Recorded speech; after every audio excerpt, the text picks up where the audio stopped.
Hello my dear students, क्या हाल है। I hope आप सब बढ़िया होंगे। मेरे प्यारे बच्चों, एक बार फिर से स्वागत है आपके अपने यूट्यूब चैनल, आपके अपने परिवार मनोज कोचिंग सेंटर में। माय डियर स्टूडेंट्स, आज आपका कक्षा 10 का बेटा गणित का पेपर था और आपने उस पेपर को एकदम धुआं धुआं कर दिया। इसके लिए बहुत बहुत धन्यवाद। आपने हमारी मेहनत को बेटा सफल किया।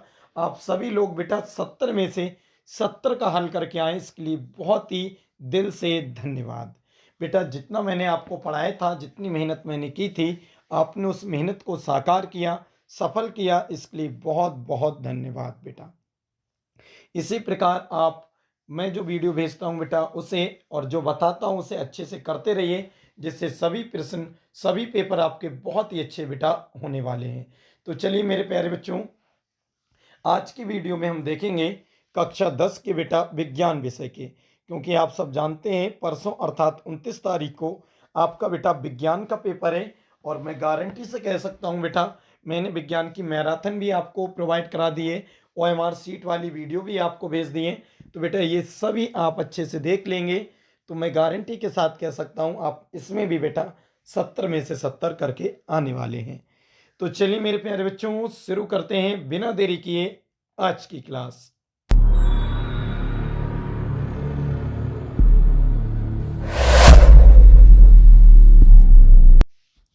देखिए मेरे प्यारे बच्चों, सबसे पहले हेडिंग पढ़ा है कक्षा 10 विज्ञान 2024। ये बेटा कक्षा 10 के विज्ञान के सबसे मोस्ट इम्पोर्टेंट प्रश्न है। इस वीडियो में जितने भी प्रश्न का हम जिक्र करेंगे बेटा, वो सबसे ज़्यादा मोस्ट इम्पोर्टेंट प्रश्न है। समय मेरे प्यारे बच्चों 3 घंटा, 3 घंटा और पूर्णांक के बेटा 70 नंबर का पेपर आने वाला है। तो चलिए बेटा इसके निर्देश देख लेते हैं। वैसे तो निर्देश आपको, ये सभी निर्देश हैं, ये सब आप अच्छे से पढ़ लेना, क्योंकि ये तो हमेशा आपके पेपर पे लिखे हुए भी होते हैं। तो चलिए हम शुरू करते हैं बेटा प्रश्नों को। ठीक है, तो देखें, पहला प्रश्न है बेटा खंड अ में बहुविकल्पीय प्रश्न।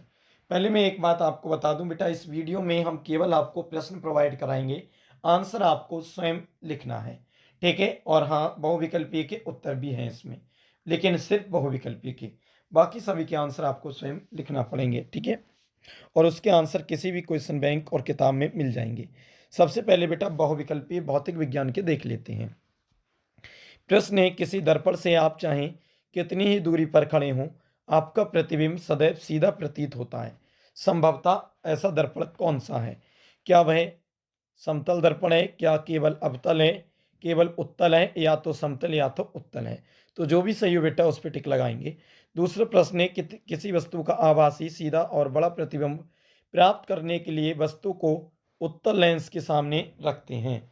ऑप्शन नंबर ए है बेटा लेंस के मुख्य अक्ष पर, बी है फोकस दूरी के दोगुनी दूरी पर, सी है बेटा अनंत पर, और डी है लेंस के प्रकाशिक केंद्र और मुख्य फोकस में। ठीक है मेरे प्यारे बच्चों, अगला प्रश्न देख लेते हैं। इन दोनों के जवाब आप अच्छे से देखना बेटा, ये सभी प्रश्न आपको आपकी बुक में किसी भी क्वेश्चन बैंक में मिलने वाले हैं, और इसके आंसर जो है बहुविकल्पी के हमने भी आपको इसी वीडियो में दे रखे हैं। ठीक है बेटा, तीसरा प्रश्न है, वायु के सापेक्ष जल तथा कांच के अपवर्तनांक 4/3 तथा 3/2 हैं। जल के सापेक्ष कांच का अपवर्तनांक कितना होगा? तो पहला है बेटा 4/3 प्लस 3/2, बी है मेरे प्यारे बच्चों 3/2 भाग 4/3, सी है 3/2 गुणा 4/3, और डी है 2/3 डिवाइडेड बाई 4/3। तो इनमें से कोई एक ठीक है बेटा, इस पर आप टिक लगा लेंगे। चौथा प्रश्न है, जब श्वेत प्रकाश प्रिज्म में से गुजरता है तो सर्वाधिक विचलन होता है या कांच का अपवर्तनांक अधिकतम होता है? बताओ बेटा किस में? लाल रंग में, बैंगनी रंग में? ऑप्शन ए है बेटा लाल रंग, बैंगनी रंग, हरा रंग और पीला रंग। किस रंग का विचलन जो है सबसे अधिकतम होता है? चलिए मेरे प्यारे बच्चों देख लेते हैं अगले सभी मोस्ट इंपोर्टेंट बेटा प्रश्न है। अगर मैं इन सबके आंसर दूंगा तो बेटा वीडियो बहुत लंबी हो जाएगी। किसी विद्युत परिपथ में 2 ओम, 4 ओम और 6 ओम के 3 प्रतिरोध श्रेणी क्रम में जुड़े हैं। परिपथ में 2 एम्पीयर की धारा प्रवाहित हो रही है। प्रत्येक प्रतिरोध के सिरों के बीच विभवांतर क्रमशः क्या होंगे? पहला है बेटा 4 volt, 8 volt, 12 volt. Option B है 6 वोल्ट, 8 वोल्ट, 12 वोल्ट। सी है बेटा 4 वोल्ट, 8 वोल्ट, 10 वोल्ट। और डी है 2 वोल्ट, 6 वोल्ट और 8 वोल्ट। तो इन चार में से बेटा कोई एक ठीक है, उसे पहचान कर आप लिखेंगे। अगला प्रश्न है, किसी दर्पण में वस्तु का प्रतिबिंब सदैव वस्तु से छोटा, सीधा व काल्पनिक बनता है, वह दर्पण कैसा है? क्या वह बेटा समतल दर्पण है, उत्तल दर्पण है, अवतल दर्पण है, या इनमें से कोई नहीं? तो मेरे प्यारे बच्चों, इन चार में से किसी एक पर आपको जवाब लिखना है। इन चार में से कोई एक ठीक है, उसी पर टिक करना है। चलिए अगले देख लेते हैं। देखें, अगला प्रश्न है माय डियर स्टूडेंट्स, स्वस्थ नेत्र के लिए दूर बिंदु स्थित होता है, या स्वस्थ नेत्र के लिए स्पष्ट दृष्टि की न्यूनतम दूरी कितनी होती है? ऑप्शन ए है बेटा 25 सेंटीमीटर, बी है अनंत, सी है 100 सेंटीमीटर और डी है 50 सेंटीमीटर। तो मेरे प्यारे बच्चों, जितने भी मैंने ये 7 सवाल कराए हैं, आपके सातों के उत्तर यहाँ पर दे रखे हैं, केवल टिक वाले के। ठीक है, चलिए अगले देख लेते हैं। सेट नंबर 2, ये भी बेटा भौतिक विज्ञान का ही है। चलिए देख लेते हैं। फिर से बेटा अगला प्रश्न इंपॉर्टेंट है सभी ये। तो ये सभी प्रश्न बेटा बहुत ही अच्छे से आप पढ़ना, लिखने की ज़रूरत नहीं है, बस इन प्रश्नों को आप वीडियो देखें, जितने इसमें से तैयार हों उन्हें छोड़ दें, और जो प्रश्न बेटा आपको लगता है कि ये तैयार नहीं है, तो उस प्रश्न को आप अवश्य लिख लें और उसे तैयार कर लें, क्योंकि मैं गारंटी के साथ कह सकता हूँ बेटा, परसों आपके साइंस में 70 में से 70 नंबर बेटा आने वाले हैं। ठीक है, चलिए अगला प्रश्न है बेटा, किसी गोलीय दर्पण तथा किसी पतले गोलीय लेंस दोनों की फोकस दूरियां प्रत्येक 25 सेमी या -25 सेमी है, -25 सेमी या -15 सेमी है, दर्पण तथा लेंस संभवतः कैसे हैं? ऑप्शन ए है दोनों अवतल, बी है दोनों उत्तल, सी है दर्पण अवतल तथा लेंस उत्तल, और डी है बेटा दर्पण उत्तल तथा लेंस अवतल। जो ठीक है बेटा उस पर टिक कर देंगे। अगला प्रश्न है मेरे प्यारे बच्चों, एक चालक में 2 एम्पीयर की धारा 10 वोल्ट पर 1 मिनट तक प्रवाहित की गई है, तार में व्यय हुई विद्युत ऊर्जा का मान कितना होगा? तो ऑप्शन ए है बेटा 5 जूल, बी है 10 जूल, सी है 20 जूल, डी है 1200 जूल। तो इसे हल करेंगे, जो आंसर आएगा उस पर टिक करेंगे बेटा। अगला प्रश्न है, 20 सेमी फोकस दूरी वाले उत्तल लेंस के सामने 20 सेमी की दूरी पर स्थित वस्तु का प्रतिबिंब बनता है, कहाँ बनता है? तो ऑप्शन ए है बेटा 10 सेमी दूर दर्पण के पीछे, बी है 10 सेमी दूर दर्पण के सामने, सी है बेटा अनंत, और डी है इनमें से कोई नहीं। चलिए देखते हैं प्रश्न संख्या 4। देखें प्यारे बच्चों, प्रश्न 4 है, अभिनेत्र लेंस की फोकस दूरी में परिवर्तन किया जाता है, किसके द्वारा? नंबर एक है बेटा पुतली द्वारा, बी है दृष्टि पटल द्वारा, सी है पक्षमाभावी द्वारा, और डी है परितारिका द्वारा। किसके द्वारा होता है बेटा, ये बताना है। पांचवा प्रश्न है, प्रत्येक 4 ओम प्रतिरोध वाले 4 चालक तारों को समांतर क्रम में जोड़ने पर तुल्य प्रतिरोध कितना होगा? ऑप्शन ए है बेटा 1 ओम, बी है 4 ओम, सी है 8 ओम, डी है 16 ओम। अगला प्रश्न है बेटा, तो इस पे सही पर आप हल करेंगे, पहले इस प्रश्न को ऑफेटिक लगाएंगे। अगला प्रश्न है बच्चों, अनंत लंबाई के एक ऋजु रेखीय धारावाही चालक के निकट चुंबकीय क्षेत्र का सूत्र क्या है? चुंबकीय क्षेत्र का सूत्र क्या है मेरे प्यारे बच्चों? पहला है μ0/4πI/r, बी है μ0/2πI/r, सी है μ0/4πI/r² और μ0/2πI/r²। तो बेटा इन चार में से कोई एक ठीक है, और जो ठीक है बेटा उस पर टिक लगाना है। चलिए बढ़ते हैं 7वें प्रश्न की तरफ। देखिए मेरे प्यारे बच्चों, 7वां प्रश्न है, किसी लंबी सीधी धारावाही परिनालिका के भीतर चुंबकीय क्षेत्र की तीव्रता कितनी होगी? तो ऑप्शन ए है केंद्र की अपेक्षा सिरों पर अधिक होती है, बी है बेटा मध्य में सबसे कम होती है, सी है बेटा सभी बिंदुओं पर समान होती है, और डी है एक सिरे से दूसरे सिरे की ओर बढ़ती जाती है। तो मेरे प्यारे बच्चों, ये सातों प्रश्न के जवाब हमने आपको यहाँ पर दे रखे हैं उत्तर, तो आप यहाँ से देखकर आप लगा सकते हैं। चलिए अब देखते हैं बेटा, ये तो थे फिजिक्स के अर्थात भौतिक विज्ञान। अब देखते हैं बेटा केमिस्ट्री अर्थात सेट नंबर 1 रसायन विज्ञान। पेपर में बेटा सबसे पहले भौतिक विज्ञान आएगी, फिर रसायन विज्ञान, पहले फिजिक्स केमिस्ट्री, फिर बायो, भौतिक विज्ञान, रसायन विज्ञान और फिर जीव विज्ञान। चलिए अगला प्रश्न है, क्षार धातुएं हैं कौन सी है बेटा? ऑप्शन ए है BeMgCa, ऑप्शन नंबर बी है Li Na, option number C है BAlGa, और डी है CuAgAu। बता बेटा कौन से, उस पर टिक आप कर देंगे। नवा प्रश्न है, कैल्शियम फॉस्फेट का रासायनिक सूत्र क्या है? तो ऑप्शन ए है बेटा CaPO3 का होल ट्वाइज, ऑप्शन बी है CaPO4, ऑप्शन सी है Ca3PO4 का whole twice, option number D है बेटा CaP2O4। चलिए बढ़ते हैं बेटा प्रश्न संख्या 10 की तरफ। देखिए मेरे प्यारे बच्चों, प्रश्न संख्या 10 है, प्रोपेनॉल या ब्यूटेनॉन में क्रियात्मक समूह कौन सा है? ऑप्शन ए के बेटा single bond CHO, option B है double bond C double bond O, option C है बेटा सिंगल बॉन्ड OH और डी है single bond O single bond CH। 11वां प्रश्न है बेटा, किस यौगिक में कीटोनी समूह उपस्थित है? ये सभी फंक्शनल ग्रुप बेटा क्रियात्मक समूह से हैं, इसे आप अवश्य देखेंगे बेटा, ठीक है। किस यौगिक में कीटोनी समूह उपस्थित है? ऑप्शन नंबर ए है बेटा CH3CCH3 और इस C से बेटा डबल बॉन्ड से O जुड़ा है, और बी है मेरे प्यारे बच्चों CH3CCH और डबल बॉन्ड से O जुड़ा है। या प्रोपेन का आणविक सूत्र C3H8 है, इसमें क्या है? ऑप्शन नंबर ए है 10 सहसंयोजी आबंध है, बी है बेटा 7 सहसंयोजक आबंध है, सी है 8 सहसंयोजक आबंध है, और डी है बेटा 9 सहसंयोजक आबंध है। तो इसे आप अच्छे से बेटा करेंगे, हल करेंगे, जो आंसर है उसको टिक करेंगे। 12वां प्रश्न देख लेते हैं बच्चों, कहने एसिटाल्डिहाइड, ध्यान दें, एसिटाल्डिहाइड का IUPAC नाम क्या है? क्या एथेनॉल है, एथेनल है, एथीन है, एथाइन है? ठीक है बेटा, तो आप इसे ध्यान से लगाएंगे। अगला प्रश्न है, जर्मन सिल्वर में कौन सी धातु नहीं होती? जर्मन सिल्वर में कौन सी धातु नहीं होती है? ऑप्शन ए है बेटा CU, बी है ZN, सी है AG और डी है NI। तो मेरे प्यारे बच्चों, इसके सभी प्रश्न मैंने यहाँ पर दे रखे हैं उत्तर, तो आप इसे देखकर लगा सकते हैं। अगला प्रश्न है बेटा सेट नंबर 2, फिर से रासायनिक विज्ञान, रसायन विज्ञान। चलिए अगला प्रश्न देख लेते हैं। कह रहे हैं निम्नलिखित में कौन सा तत्व तनु अम्ल के साथ संयोग करके हाइड्रोजन गैस निकालता है? ऑप्शन ए है बेटा क्लोरीन, बी है तांबा, सी है जस्ता या जिंक और डी है सल्फर। चलिए या करके भी बेटा ये प्रश्न दे रखा है, ये भी देख लेते हैं। या करके बेटा निम्न में से कौन सी धातु अम्ल से हाइड्रोजन विस्थापित करती है? ऑप्शन ए है बेटा CU, बी है AG, सी है ZN और डी है बेटा HG। चलिए नवा प्रश्न देखते हैं। नवा प्रश्न है बेटा, निम्नलिखित में से कौन सी एक दहन अभिक्रिया है? निम्नलिखित में कौन सी एक दहन अभिक्रिया है? तो बेटा ऑप्शन ए है NaOH प्लस CH3COOH, फिर एरो का साइन है मेरे प्यारे बच्चों, फिर है CH3COONA बी है बेटा CH4 प्लस 2Cl, और ये सूर्य के प्रकाश की उपस्थिति है मेरे प्यारे बच्चों, और इससे बनना है CH3Cl और HCl।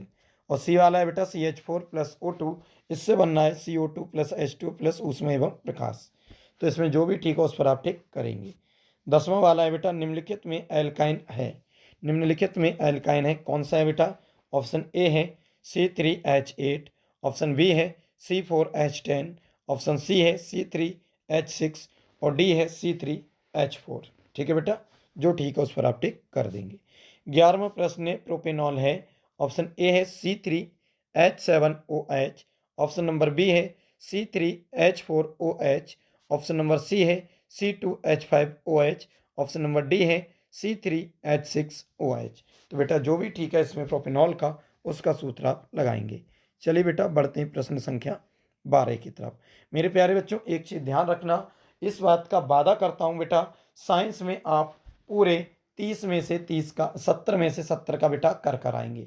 ये मेरा वादा है मेरे प्यारे बच्चों, पूरे 70 में से 70 का आप करके आएंगे, बिल्कुल वादे के अनुसार। ठीक है बेटा, चलिए अगला प्रश्न है बेटा, शुद्ध जल का pH मान है। शुद्ध जल का pH मान है, ऑप्शन ए है बेटा 0, बी है 1, सी है 7 और डी है 14। जो ठीक है बेटा उस पर आप टिक कर देंगे। 13वें नंबर का प्रश्न है बेटा, धावन सोडा या प्रोपेन का रासायनिक सूत्र क्या है? तो ऑप्शन ए है Na2CO3 इंटू 10H2O, बी है बेटा NaHCO3 और सी है बेटा C3H8 और डी है NH4Cl। तो मेरे प्यारे बच्चों इन सब के उत्तर यहाँ पर दे रखे हैं, अच्छे से आप लिख लेंगे। सबको अच्छे से तैयार करना माय डियर स्टूडेंट्स, और जब सब तैयार हो जाए तो सबको टिक भी लगाना, ठीक है। चलिए अब बढ़ते हैं बेटा, ये तो थे केमिस्ट्री के। अब बढ़ते हैं मेरे प्यारे बच्चों सेट नंबर 1 जीव विज्ञान वाले पोर्शन में। किसमें बेटा? सेट नंबर 1 उपभाग 3 जीव विज्ञान। पहला प्रश्न है बेटा, सूत्र निर्माण होता है किसमें? वृक्क में, यकृत में, प्लीहा में या हृदय में? किसमें होता है बेटा? आप इस पर टिक लगाएंगे। अगला प्रश्न है बेटा 15वां, निम्नलिखित में से कौन सा रोग यौन संचारित नहीं होता? निम्नलिखित में से कौन सा रोग यौन संचारित नहीं होता?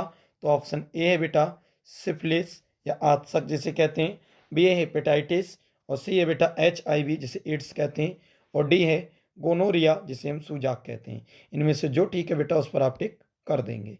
चलिए बेटा बढ़ते हैं प्रश्न संख्या 16 की तरफ। देखें प्रश्न संख्या 16 है, पित्त रस का स्त्रावण होता है।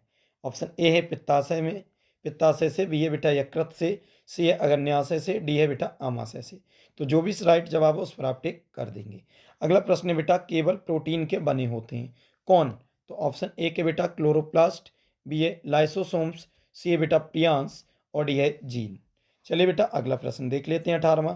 अलैंगिक जनन मुकुलन द्वारा होता है, क्या होता है? ऑप्शन ए है बेटा अमीबा, बी है ईस्ट, सी है प्लाज्मोडियम और डी है बेटा लीशमानिया। तो इन चार में से कौन सा ठीक है इस पर आपको टिक करना है। अगला प्रश्न है बेटा 20वां, पौधों में कायिक प्रवर्धन के लिए कौन सा भाग अधिक अनुकूल है? तो ऑप्शन ए है बेटा तना, बी है पत्ती, सी है जड़ और डी है प्रकलिका। तो मेरे प्यारे बच्चों इनका अच्छे से आप आंसर पे टिक लगाएंगे और मैंने यहाँ पर आपको टिक वाले के उत्तर दे रखे हैं। चलिए बेटा सेट नंबर 2 देख लेते हैं बायोलॉजी का, ध्यान से देखेंगे। सेट नंबर 2 है जीव विज्ञान का। अगला प्रश्न है बेटा पौधों में जड़ों द्वारा अवशोषित जल व खनिज लवण का परिवहन किसके माध्यम से होता है? तो ऑप्शन ए है बेटा जाइलम, बी है फ्लोएम, सी है रंध्र और डी है कैम्बियम। तो जो भी ठीक हो बेटा उस पर आपको टिक करना है। अगला 15वें नंबर का प्रश्न है बेटा निम्नलिखित में से किस पौधे में पुष्प एक लिंगी होते हैं? निम्न में से किस पौधे में पुष्प एक लिंगी होते हैं? तो ऑप्शन ए है बेटा पपीता, बी है गुलहड़, सी है सरसों और डी है मटर। तो किस में होते हैं बेटा उस पर आपको टिक लगाना है। चलिए 16वां प्रश्न देख लेते हैं। मनुष्य में गुणसूत्रों की संख्या होती है, तो मनुष्य में गुणसूत्रों की संख्या कितनी होती है? ऑप्शन ए है बेटा 22, बी है 46, सी है 42 और डी है 44। तो मनुष्य में कितने गुणसूत्र होते हैं बेटा, ये प्रश्न आपको अच्छे से याद होना चाहिए क्योंकि ये बहुत ही मोस्ट इंपॉर्टेंट प्रश्न है। अगला प्रश्न देखते हैं बेटा 17वां, निम्नलिखित में से कौन सा जीन प्रारूप शुद्ध गोल बीजों को प्रकट करता है? तो ऑप्शन ए है double T small, option B है बेटा एक कैपिटल एक स्मॉल टी, सी है बेटा स्मॉल टी कैपिटल टी और डी है डबल आर कैपिटल। चलिए बेटा तो जो ठीक हो उस पर आप टिक कर देंगे। अगला प्रश्न देख लेते हैं। 18वां प्रश्न है स्वपोषी पोषक के लिए आवश्यक है, क्या चीज़ बेटा?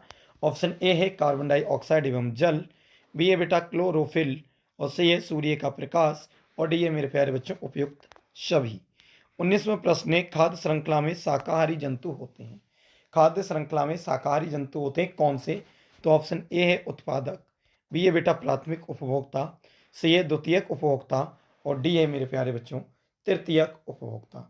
तो जो होते हैं बेटा शाकाहारी उस पर आप टिक करेंगे। चलिए अगले देख लेते हैं मेरे प्यारे बच्चों, ध्यान से देखेंगे माय डियर स्टूडेंट्स। देखें अगला प्रश्न है मस्तिष्क का कौन सा भाग ताप नियमन, जल संतुलन तथा भूख नियंत्रण आदि अनैच्छिक क्रियाओं का नियंत्रण करता है? तो ऑप्शन ए है बेटा प्रमस्तिष्क, बी है डाई एन सिफिलॉन, सी है बेटा अनुमस्तिष्क और डी है मेंड्यूला ऑब्लिंगेटा। तो बेटा इन सब के उत्तर मैंने यहाँ पर आपको आसानी से दे रखे हैं, इन सब पे आप टिक कर लेंगे और इसके जवाब आपको मिल जाएंगे। चलिए बेटा बढ़ते हैं सेट नंबर 3 की तरफ, जीव विज्ञान के सेट नंबर 3 की तरफ। ध्यान से देखें बेटा सेट नंबर 3 उपभाग 3 जीव विज्ञान। अगला प्रश्न है बेटा रक्त का लाल किस पदार्थ की उपस्थिति के कारण होता है? ऑप्शन ए है बेटा होम, बल्कि यह हीम होगा, ठीक है, बी है बेटा न्यूक्लिक अम्ल, सी है विटामिन सी और डी है पोटेशियम। तो जिसके कारण होता है बेटा उस पर टिक कर देंगे। प्रश्न संख्या 15 है निम्न में से कौन सा मानव के मादा जनन तंत्र का भाग नहीं है? ऑप्शन ए है बेटा अंडाशय, बी है गर्भाशय, सी है शुक्रवाहिका और डी है डिंब वाहिनी। तो जो भी सही है बेटा उस पर टिक कर देंगे। चलिए अगला प्रश्न देखते हैं बेटा 16वां प्रश्न, ध्यान से देखेंगे। 16वां प्रश्न है निषेचन के बाद पुष्प का कौन सा भाग फल में बदल जाता है? निषेचन के बाद पुष्प का कौन सा भाग फल में बदल जाता है? ऑप्शन ए है पुंकेसर, बी है वर्तिका, सी है अंडाशय, डी है बीजांड या पादप में जाइलम उत्तरदायी कौन सा है? तो ऑप्शन ए है बेटा जल के वहन हेतु और बी है भोजन के वहन हेतु।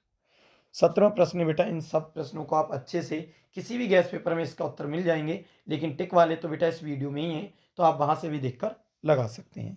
17वां प्रश्न है बेटा मानव वृक्क का कार्य होता है, क्या होता है? ऑप्शन ए है बेटा पोषण, बी है उत्सर्जन, सी है परिवहन और डी है बेटा श्वसन। जो होता है उस पर टिक करेंगे। अगला प्रश्न है बेटा 18वां हीमोग्लोबिन महत्वपूर्ण भूमिका निभाता है, किसमें? ऑप्शन ए है बेटा उत्सर्जन में, बी है श्वसन में, सी है पाचन में और डी है बेटा वृद्धि में। तो आप अच्छे से इस पर टिक करेंगे। अगला प्रश्न है बेटा 19वां, निम्नलिखित में से कौन सा जीन पादप शुद्ध गोल बीजों को प्रकट करता है? तो ऑप्शन ए है बेटा डबल टी स्मॉल और बी है बेटा कैपिटल टी स्मॉल टी, सी है बेटा small T capital T, option D है डबल आर कैपिटल। चलिए बेटा 20वां प्रश्न देख लेते हैं मेरे प्यारे बच्चों। तो 20वां प्रश्न है, मुकुलन पाया जाता है किसमें? प्लेनेरिया में, हाइड्रा में, लीशमानिया में या फिर इन सभी में? तो बेटा इसके भी उत्तर हमने सब आपको दे रखे हैं। अगला प्रश्न देखते हैं बेटा खंड बा। अब ये लिखने वाला है वर्णनात्मक प्रश्न और सबसे पहले हम भौतिक विज्ञान का देखेंगे यानी फिजिक्स का देखेंगे। चलिए बेटा ध्यान से देखेंगे।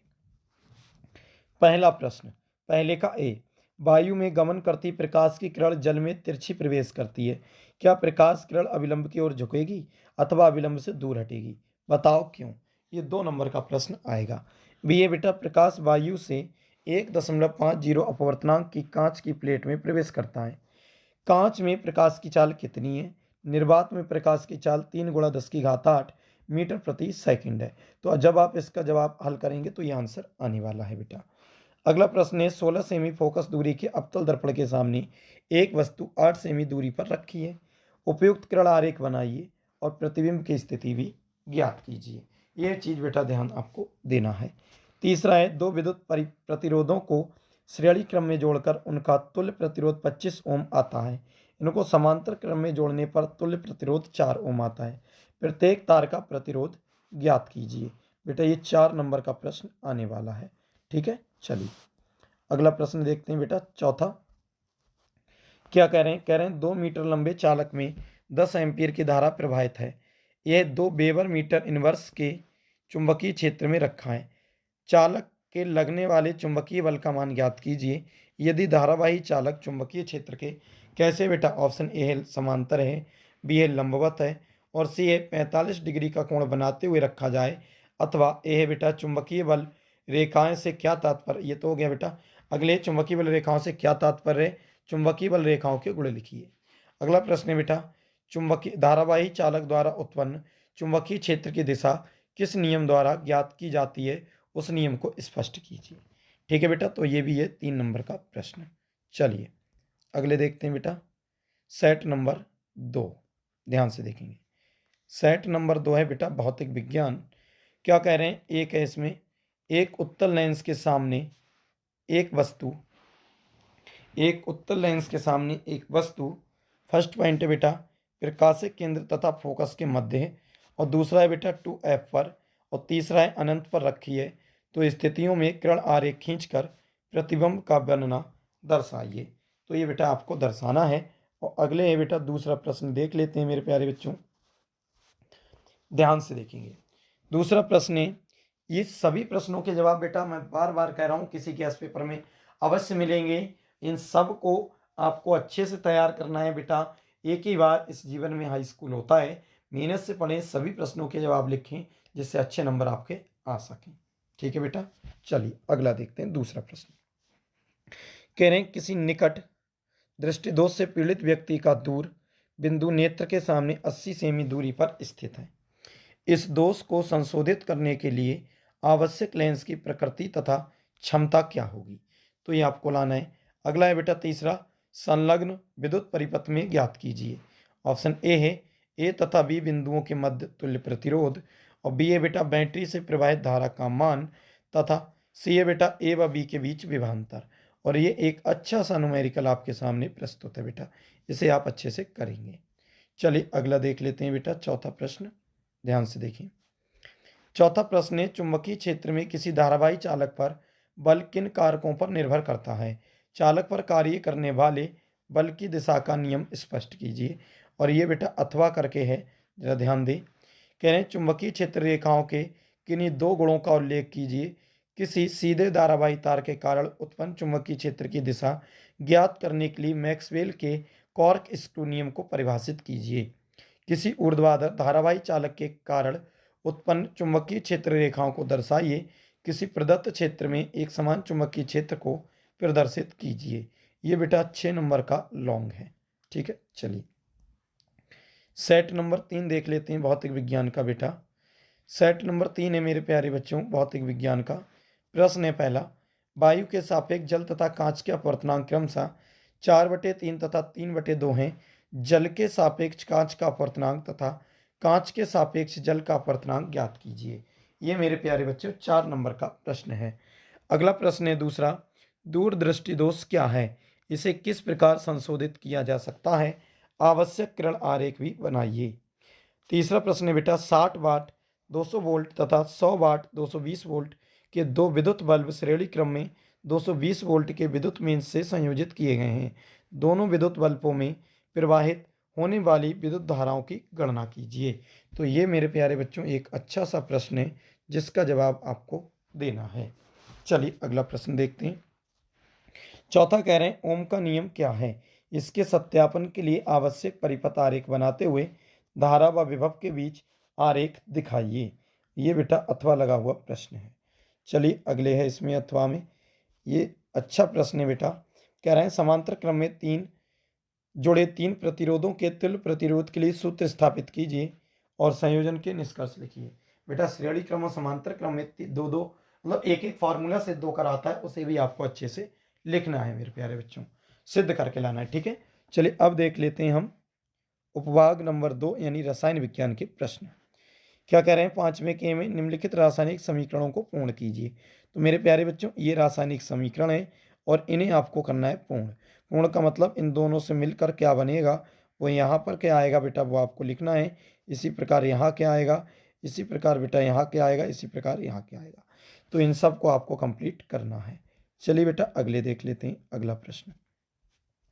अगला प्रश्न है छठे का एक, प्रश्न संख्या 6 का ए। क्या कह रहे हैं, धावन सोडा का रासायनिक नाम तथा अणुसूत्र लिखिए। इसके बनाने की विधि का केवल रासायनिक समीकरण लिखिए। अगला है बेटा बी वाला, आवश्यक समीकरण देकर बताइए कि धावन सोडा से बेकिंग सोडा को कैसे प्राप्त किया जाता है। फिर है बेटा 7वें का ए। कह रहे हैं द्विविस्थापन विस्थापन एवं द्विविस्थापन अभिक्रियाओं में क्या अंतर है। क्या कह रहे हैं मेरे प्यारे बच्चों, विस्थापन एवं द्विविस्थापन अभिक्रियाओं में क्या अंतर है, इन अभिक्रियाओं के समीकरण लिखिए। ठीक है बेटा, चलिए अगले प्रश्न देख लेते हैं 7वें का बी। क्या कह रहे हैं बेटा, देखो कह रहे हैं निम्नलिखित रासायनिक समीकरणों को संतुलित कीजिए। ये बेटा ए से लेके एफ तक ये रिएक्शन है और इन्हें बस आपको संतुलित करना है। और संतुलित करने की वीडियो मैंने बहुत अच्छे तरह से आपको बोर्ड पर समझाई है, उस वीडियो को आप अच्छे से देख लेंगे। ठीक है बेटा, चलिए अगले देखते हैं। अगले है मेरे प्यारे बच्चों सेट नंबर 2। सेट नंबर 2 उपभाग यानी रसायन विज्ञान का ही। पहला प्रश्न है इलेक्ट्रॉन बिंदु संरचना बनाइए। इलेक्ट्रॉन बिंदु संरचना बनाइए। पहला है बेटा एथेनॉइक अम्ल की, दूसरा है H2S की, तीसरा है प्रोपेनोन की और चौथा है बेटा F2 की। छठा प्रश्न है क्या होता है जब, केवल रासायनिक समीकरण दीजिए। हिंदी नहीं लिखना है बेटा, केवल रासायनिक समीकरण। पहला है बेटा खाने का सोडा को गर्म किया जाता है, दूसरा बेटा धावन सोडा को वायु में रखा जाता है, क्या होता है रिएक्शन देना है। सी है बेटा शुष्क बुझे हुए चूने पर क्लोरीन गैस प्रवाहित की जाती है। और डी है सोडियम हाइड्रोजन कार्बोनेट तनु सल्फ्यूरिक अम्ल से क्रिया करती है। ठीक है बेटा, करता है अभिक्रिया करता है। तो इसमें बताना है केवल क्या होता है जब, यानी इन चारों की हमें देना है केवल रिएक्शन। इसकी भी वीडियो बेटा मैंने बहुत अच्छे से आपको करा दी है। चलिए देखते हैं बेटा 7वां प्रश्न। देखिए 7वें का ए है रासायनिक अभिक्रिया किसे कहते हैं, उदाहरण देकर समझाइए। रासायनिक समीकरण से क्या अभिप्राय है। बी है बेटा रासायनिक अभिक्रियाएं कितने प्रकार की होती हैं, प्रत्येक को समझाइए। और ये बेटा अथवा लगा हुआ प्रश्न है। इसके अगले मेरे प्यारे बच्चों ए वाला, वर्जन से आप क्या समझते हैं, उदाहरण सहित समझाइए। और अगला है बेटा चांदी का एक तार CuSO4 के विलयन में डुबोया गया तथा एक दूसरे बर्तन में एक तांबे का तार AgNO3 के विलयन में डुबोया गया। दोनों बर्तनों में होने वाली अभिक्रियाओं को कारण सहित लिखिए।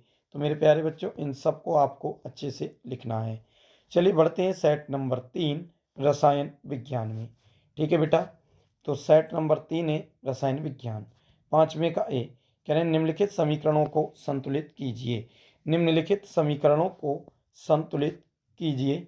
और मेरे प्यारे बच्चों ये रिएक्शन है, अभिक्रियाएं हैं, इन्हें आपको संतुलित करना है। ठीक है, अगले देख लेते हैं बी वाले में। पहला कह रहे हैं अभिक्रिया है Fe+U SO4 से बनता है। FeSO4+Cu में अभिकारक एवं उत्पाद के नाम बताइए। तो मेरे प्यारे बच्चों, इसमें अभिकारक ये होते हैं और उत्पाद बाद वाले होते हैं, फिर भी आपको ये अच्छे से कर लेना बेटा। दूसरा है ऊष्मीय अपघटन अभिक्रिया का एक उदाहरण दीजिए। केवल रासायनिक अभिक्रिया देना है बेटा। ऊष्मीय अपघटन जो अभिक्रिया होते हैं बेटा, जो ऊष्मा के द्वारा अपघटन होता है जिस अभिक्रिया में, उसका उदाहरण आपको देना है। अगला प्रश्न है मेरे प्यारे बच्चों, निस्तापन तथा प्रगलन को उदाहरण सहित समझाइए। चलिए अगला प्रश्न देख लेते हैं, 7वें नंबर का, ध्यान से देखेंगे बेटा। प्रश्न है, कह रहे हैं सोडियम क्लोराइड के जलीय विलयन में वैद्युत प्रवाहित होने का वैद्युत अपघटनी विधि का वर्णन कीजिए। इस प्रक्रिया में बने मुख्य उत्पाद लिखिए। रासायनिक अभिक्रिया का समीकरण भी लिखिए तथा उपयोग में लाए गए उपकरण का नामांकित चित्र बनाइए। ये बेटा अथवा है। ठीक है, अथवा में क्या है जरा ध्यान से हम समझ लेंगे। क्या कह रहे हैं अथवा में बेटा, निम्नलिखित अभिक्रियाओं में प्रत्येक के लिए संतुलित रासायनिक समीकरण लिखिए। अब आप देख सकते हैं बेटा, ये सभी की सभी आप समझ रहे हैं बेटा, ये हिंदी में समीकरणें लिखी हैं और इसे केमिस्ट्री के अनुसार आपको सभी मतलब जो है रिएक्शनें लिखी हैं बेटा हिंदी में, और इन सभी को आपको केमिस्ट्री की भाषा में यानी रासायनिक समीकरण में, रासायनिक रिएक्शन में सबको लिखना है बेटा। ठीक है, सभी रासायनिक अभिक्रियाओं में लिखना है यानी रिएक्शन में से लिखना है। चलिए अब देख लेते हैं बेटा जीव विज्ञान का भाग, जीव विज्ञान वाला। ठीक है बेटा, तो देख लेते हैं क्या कह रहे हैं। उपभाग 3 जीव विज्ञान। 8वें का ए ऑक्सी अनॉक्सी श्वसन में अंतर। बी है बेटा हीमोग्लोबिन क्या है, कहाँ पाया जाता है, श्वसन क्रिया में इसकी भूमिका क्या है। तो बेटा अच्छे प्रश्न है। अगला प्रश्न है पादप हार्मोन्स की 4 विशेषताएं बताइए। अगला है बेटा जैविक आवर्धन क्या है, क्या पारितंत्र के विभिन्न स्तरों पर जैविक आवर्धन का प्रभाव भी भिन्न भिन्न होगा। या 11वां प्रश्न है बेटा लिंग गुणसूत्र से आप क्या समझते हैं, मानव में लिंग निर्धारण की प्रक्रिया समझाइए। ये बेटा अथवा वाला प्रश्न है। अगले कह रहे हैं आवृतबीजी पौधों में लैंगिक जनन पर टिप्पणी लिखिए। ठीक है बेटा, अगले प्रश्न देख लेते हैं सेट नंबर 2 में। क्या कह रहे हैं बेटा सेट नंबर 2 में, जरा ध्यान से देख लेंगे। देखो सेट नंबर 2 है बेटा जीव विज्ञान का 8वां प्रश्न। कह रहे हैं पुष्प की अनुप्रस्थ काट का नामांकित चित्र बनाइए। बेटा पुष्प का जो चित्र मैंने बनवाया था वो भी आप अच्छे से इसमें बनाना सीखेंगे, क्योंकि बायो में चित्र अवश्य आते हैं मेरे प्यारे बच्चों। अगला प्रश्न है शुद्ध लंबे तथा शुद्ध बौने किस्म के पौधों में संकरण कराने पर प्रथम पीढ़ी में किस प्रकार के पौधे प्राप्त होंगे। यह परिणाम मेंडल के किस नियम की पुष्टि करता है, इस नियम की परिभाषा दीजिए। अगला प्रश्न है बेटा 10वां जैव निम्नीकरण और अजैव निम्नीकरण पदार्थों में अंतर कीजिए, उदाहरण भी दीजिए। अगला प्रश्न है बेटा मानव हृदय की आंतरिक संरचना तथा क्रिया विधि का सचित्र वर्णन कीजिए। ये बेटा सभी 4 नंबर के आने 4 नंबर के प्रश्न हैं। बीच में अथवा लगाए बेटा, और फिर क्या कह रहे हैं कि तंत्रिका कोशिका यानी न्यूरॉन की संरचना का सचित्र वर्णन कीजिए। ये बेटा अनेक वर्ष आया हुआ प्रश्न है, दिस इज मोस्ट इंपॉर्टेंट। ठीक है, चलिए अगले देख लेते हैं बेटा सेट नंबर 3 जीव विज्ञान। मेरे प्यारे बच्चों, ये हमारे वीडियो के अंतिम इंपॉर्टेंट प्रश्न हैं। सेट नंबर 3 है उपखंड 3 जीव विज्ञान। कौन से हैं जरा देख लेते हैं। तो पहला है बेटा धमनी तथा सिरा में 4 अंतर लिखिए। अगला है बेटा ग्लूकोज की ऑक्सीकरण से भिन्न जीवों में ऊर्जा प्राप्त करने के लिए विभिन्न पथ क्या हैं। और अगला है मेरे प्यारे बच्चों नमा मनुष्य में हार्मोन संबंधी विकार का संक्षेप में वर्णन कीजिए। और अगला है बेटा 10वें का पहला उदाहरण सहित मेंडल के पृथक्करण के नियम की व्याख्या कीजिए। और बी है बेटा लक्षण प्रारूप यानी फिनोटाइप तथा जीन प्रारूप यानी जीनोटाइप में अंतर स्पष्ट कीजिए यानी कि लिखिए। अथवा करके अंतिम प्रश्न है बेटा भारत में जनसंख्या वृद्धि के कारण तथा परिवार नियोजन के उपायों का वर्णन कीजिए। तो मेरे प्यारे बच्चों, ये थे हमारे कक्षा 10 के विज्ञान विषय के सबसे महत्वपूर्ण प्रश्न। इन प्रश्नों को सभी प्रश्नों को बेटा आपको अच्छे से देख लेना है मेरे प्यारे बच्चों।